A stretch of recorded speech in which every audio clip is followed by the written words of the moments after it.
when we look at gaps, we we see different things, and we've all learned, or at least hopefully you understand that gaps can be identified with by looking at three pattern groups: the total identical indicators in either a 1, 2, or a 3 pattern scenario, and the down touch patterns in the trend chart.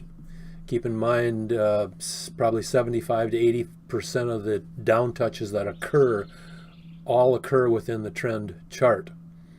The third group is the proximity group, and this is the Power 4, blue, pink, white, and yellow, and the Power Zion. And that those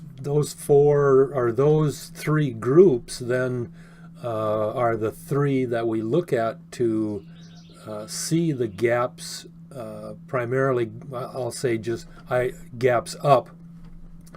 I think most of us have a tendency to look for gaps up rather than gaps down, and I think that's just a natural reaction. However, I'll say that gaps, it's typically a little more clear for gaps up than it is for gaps down. Or I might say there's just a large variety of methods that you can find gaps down, possibly a little bit more so than gaps up. Now, all that being said, I've got an example of a gap down here in HUBG in April of 2017. And what I want to do is I'll run through the different patterns, the three group patterns, just quickly to see what we've got. Now, one of the basically we have about we have a huge number of high M patterns. I typically will refer to them as BOC patterns, and they're in different configurations.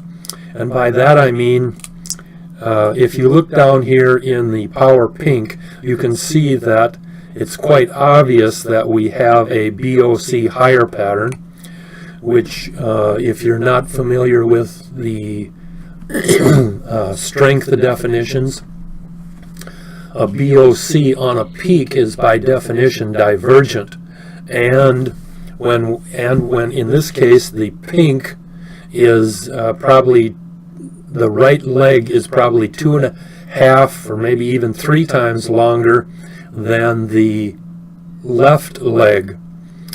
That is not true with Power Red and like Trend Gray up here, things like that. So we do have a significant difference in some of the BOC higher patterns.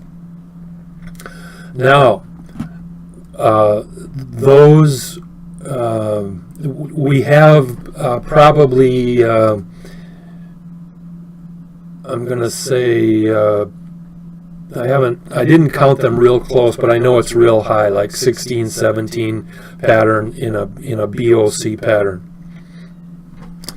And with that in mind, we qualify for a 1 pattern group.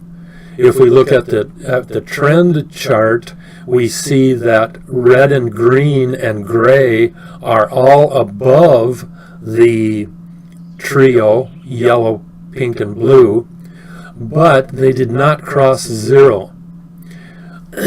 And so it becomes a qualifying condition, but they have not crossed 0. And I'm pointing this out because this particular example is tough to see when you look at the 3 patterns that you normally look at. The third pattern is the proximity group, and again it qualifies in that all 6 lines are above green and orange in the power chart. Red is highest, which we typically see in, or often see in down gaps. And the pattern itself qualifies within the 7 patterns that we prefer to identify with as part of the 7 Power 4 proximity group patterns. Now, all that being said, the thing appears to qualify in a lot of different ways for a gap down. And rightly so. But there are other situations like this that would qualify as well. I mean, if you just back up a few lines, except for power yellow being real low, we see some of the same situations in the power examples or power lines prior to the gap down day. We don't necessarily see that in other patterns, or in the other 2 pattern groups, the downtrend, the down touch patterns in the trend chart, and then the total identical indicators. Now, but what we do see, and I'll point it out right away, is right over here in the price chart, and this is divergence. And this is a situation in which other key elements tell us about what's happening that did not occur previously. And this is supporting evidence, but it's very critical because it's divergent supporting evidence. There are 2 types of divergence that are visible in the price chart here. First of all, we have price red in a high M right peak lower pattern, and price green in a high M right peak higher pattern. So that condition is divergent. We also have red higher on the left day and green higher on the right day. That is another type of additional divergence on the same 3 indicators, or 3 indicator lines in that high M pattern. Excuse me. This is one of the most critical aspects to the gap in its ability to identify the gap. We have the divergence that I talked about in the power, several of the power 4 lines, in that they're significantly higher in a BOC pattern on a peak. And so that's divergent. The other thing that we have is trend gray is much higher than trend red on this day. Trend gray is at 31 and trend red is at 14. You normally don't see gray that super high in its normal running capacity above red and green. But we also know that the candles have been bouncing off the 100 moving average, which is the long dash line here, for many days. And as a result of that, the pressure has been building up, and then boom, it finally takes place here on this day. Unusual, the things that also we like to look for is unusual things. In the power red, we have a big W and a big high M pattern back to back. And that's rather unusual, but that's a reflection of the bouncing off of the 100 moving average, because for whatever reason, it just did not bounce, or it did not continue down. When it gapped down, if you notice, it was almost in a perfect line of where it would be after those 10 or so days of not going down in a trend line. Excuse me. So the other thing too, over here in the zip chart, you have zip gray at 87 and zip red at 65. And normally zip red and zip gray travel together. They're divergent.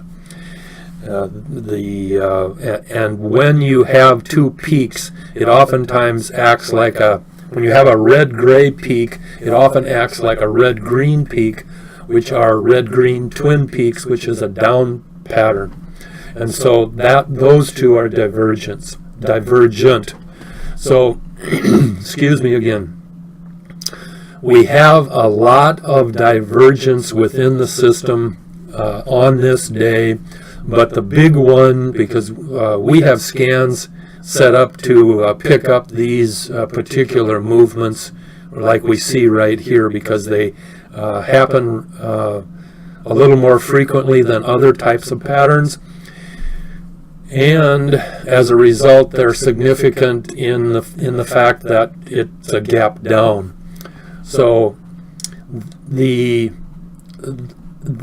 difficulty here in this pattern is looking at and seeing the three patterns that make the gap down pattern, because excuse me, it can look like a downtrend situation, especially with power green above power orange down here, because it looks like things are moving up.